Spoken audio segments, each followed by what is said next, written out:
approved by the town, and then we follow the steps. And what we're doing in this area is to do road maintenance. Charlie brings in millings, crushed rocks, things like that to fill up the potholes.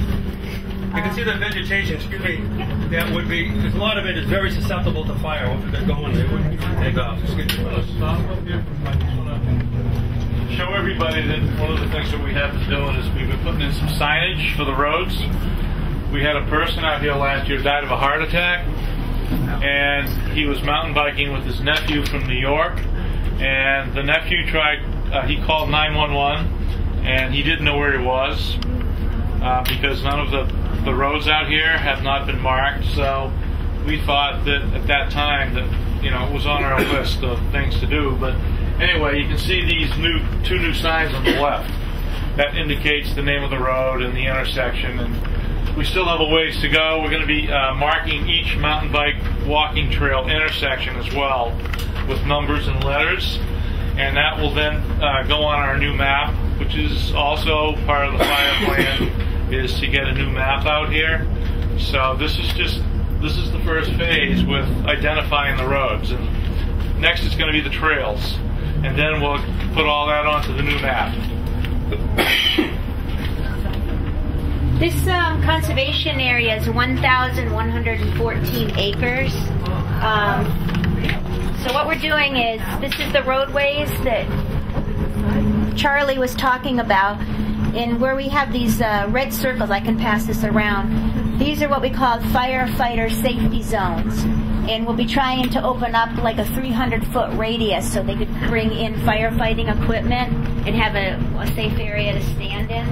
If there's ever a fire in here, the firefighters wouldn't be trapped in here. Like we have these safety zones set up. The fields to our right are COMM Water Company fields, and under another grant, under the WIP funding, and also part of our match for the county funding, we maintain these fields, continue to mow them once a year. And not only does it help for the firefighting, it also is great for wildlife habitat. We don't have enough fields in the town. You can pass that around. That's what a fire management plan is. All the fire management plans are on our website if you're interested. There's 12 up there so far. So you can just click on wildfire projects and you'll see the plan for your town. And every town, I gave CDs to every town, so hopefully they put them on their own websites. I know many towns they did. So what we did is we started in 2005. Our first year we did a control burn. We work along with the National Seashore and Dave Crary. He comes out and we work with the West Barnstable Fire Department. And they actually bring in a firefighting crew. And the idea with a control burn is it reduces the fuel loadings under the trees. So it takes out the leaf litter, it takes out the ladder fuels, any of the branches that would be going up the tree. You don't want to get a crown fire. You don't want to have a fire into the crown of the trees because it spreads a lot faster. So actually we fight the potential for forest fires by doing controlled burning. The other type of work that we do is mechanical clearing, and we use that in areas that we don't want to bring in and do a control burn because it's too close to houses. And on the way out, we're going to see an area where we do mechanical clearing, and Charlie's crew goes in and does that. So we've had 3 or 4 control burns out here. We do about half an acre to an acre at a time. How about the trees that have died and still standing? Do you have any concern about harvesting them? It's just kind of part of nature. It's so large you wouldn't be able to go in and get all of the downed logs and the woods and everything like that. So in the control burn, what burns? Just the low growth? The low growth, yeah. There's some types of shrubs that burn hotter, and there's some type of trees like the white pine that burn. So it gets rid of those. And you're going to see, if you get used to looking at one of these areas, how thick it is, and you're going to come up to the control burn area and you're going to see how it's opened it up. The huckleberries, the bullbriars have oils in them that burn very hot. So the idea is to eliminate all that ground cover so so that it doesn't move up the trees. How to keep the fire low? They're experts. It's unbelievable. And they have all the equipment here with them. This is the area on the right-hand side.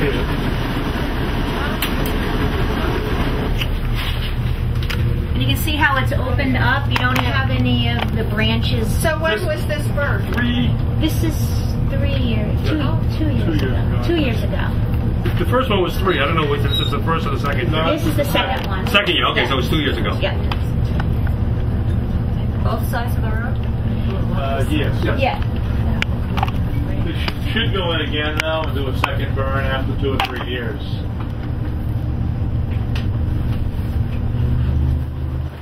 Depends on what the time of the year that you burn, how long you get a benefit from it. The ideal time is in the spring or early summer, just after the trees leaf out or the shrubs leaf out. They've stored all their sugars from the previous year, and in the spring they use up those sugars to create new leaves. And so they're at the low point right there. So if you burn then or remove it then, you don't have resprouting. Whereas if you did it another time of the year, you're likely to get resprouting. Well, then I'm going to have to ask you to move because there's a lot more mirror. Okay. A lot of those trees just In the way still? No, just when you're standing right there, I could see that mirror, the judge would be Right here and one left. You can't imagine what these roads were like before we started out here. You couldn't even drive out here. Yep, right here. You couldn't even drive out here when we started. So here we have an opportunity for a fire apparatus to get in here as well as buses. Take a bus. This is a true testimony. Not everybody can take a bus. Yeah. Yeah. Is this the front of Gateway? 1,140. Some of it is, yeah. You see, they have little triangles. I just saw that, yeah. Yeah. No, this says Popple Bottom Road. Does this actually go into Popple Bottom Road? It is Popple Bottom Road, yeah. We're going to come out and sandwich. It's off 149? Yes. Yeah, That's one road. That's one of the entrances. Okay. Yeah. That's the turn you were worried about? Yeah, back there. I know why. What affected all that rain early? I don't know. A lot more vegetation this year. Hey, A Bill. lot more growth. The question is, why is it called Popple Bottom Road? I used to know the answer to that. I do. I do. Oh, you do? Good. You know what a popple is, don't you? No. It's what the English call rocks and stones. Well, if you go down Popple Bottom Road, not so much this end, but the back end, it's all popples. They're all giant rocks in the road. You can't grade it, and it's really rough to ride on. But that's what they call them in Great Britain and whatnot, popples. What do they know? Oh, Rocky Bottom.